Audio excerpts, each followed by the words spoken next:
তো আজকের ভিডিওতে আমরা কথা বলবো 125 সিসি সেগমেন্টের 3টি বাইক নিয়ে। থাকবে বাইকগুলোর সংক্ষিপ্ত স্পেসিফিকেশন ও প্রাইস নিয়ে কথাবার্তা। তো চলুন ভিডিওটি শুরু করি, আর সম্পূর্ণ ভিডিও জুড়ে আমাদের সাথেই থাকবেন। আর আমাদের চ্যানেলের নতুন দর্শক হলে অবশ্যই চ্যানেলটি সাবস্ক্রাইব করে নেবেন। হোন্ডা সিবি শাইন এসপি বাইকটির ইঞ্জিন নিয়ে কথা বললে এতে থাকছে 124.73 সিসির একটি ইঞ্জিন এবং এর ম্যাক্সিমাম পাওয়ার হবে 10.16, যা 7500 আরপিএম। তাছাড়া বাইকটির ম্যাক্সিমাম টর্ক নিয়ে কথা বললে এর টর্ক হবে 10.3 এনএম, যা 5500 আরপিএম। আর বাইকটির টপ স্পিড নিয়ে যদি কথা বলি, এর টপ স্পিড হবে 93 কিলোমিটার পার আওয়ার। আর বাইকটির মাইলেজ নিয়ে কথা বললে এর মাইলেজ হবে 65 কিলোমিটার পার লিটার। তাছাড়া বাইকটির ওয়েট নিয়ে যদি জানতে চাই, তো এতে ওয়েট হচ্ছে 123 কেজি। আর এই বাইকটি আপনারা পেয়ে যাবেন 1,51,000 টাকায়।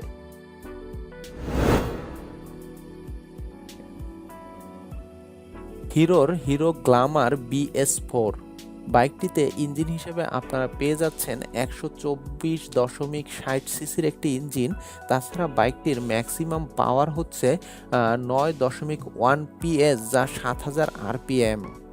তাছাড়া বাইকটির ম্যাক্সিমাম টর্ক হচ্ছে 10.35 এনএম, যা 4000 আরপিএম। তাছাড়া বাইকটির টপ স্পিড নিয়ে কথা বললে এর টপ স্পিড হচ্ছে 90 কিলোমিটার, যা প্রতি ঘন্টায়। বাইকটি যদি মাইলেজ নিয়ে কথা বলি, তো বাইকটির মাইলেজ হচ্ছে 55 কিলোমিটার, যা প্রতি লিটার তেলে। আর এই বাইকটির ওয়েট নিয়ে কথা বললে বাইকটির ওয়েট হচ্ছে 127। বাইকটি আপনারা পেয়ে যাচ্ছেন 1,40,000 টাকায়। তো টিভিএস এর বাইক টিভিএস রাইডার 125, তো এই বাইকটিতে ইঞ্জিন হিসেবে আপনারা পেয়ে যাবেন 124.80 সিসির একটি ইঞ্জিন এবং এই বাইকটির ম্যাক্সিমাম পাওয়ার হচ্ছে 11.2 এইচপি, যা 7500 আরপিএম। তাছাড়া এই বাইকটির ম্যাক্সিমাম টর্ক হচ্ছে 11.2 এনএম, যা 6000 আরপিএম। আর এই বাইকটির যদি টপ স্পিড নিয়ে কথা বলি, তো বাইকটির টপ স্পিড হচ্ছে 99 কিলোমিটার, যা প্রতি ঘন্টায়।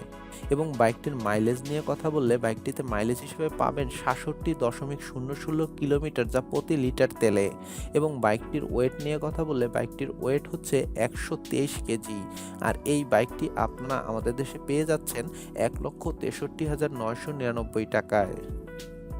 এই ছিল 3টি বাইক নিয়ে কথাবার্তা। এই 3টি বাইকই 125 সিসির বাইক। তো এই 3টি বাইকের কোন বাইকটি আপনার কাছে মনে হয়েছে প্রাইস হিসেবে বেস্ট, অবশ্যই কমেন্ট করে জানাবেন। তো আজ চলে যাচ্ছি, ফিরে আসবো নতুন কোনো ভিডিও নিয়ে। ততক্ষণ ভালো থাকবেন, আমাদের সাথেই থাকবেন।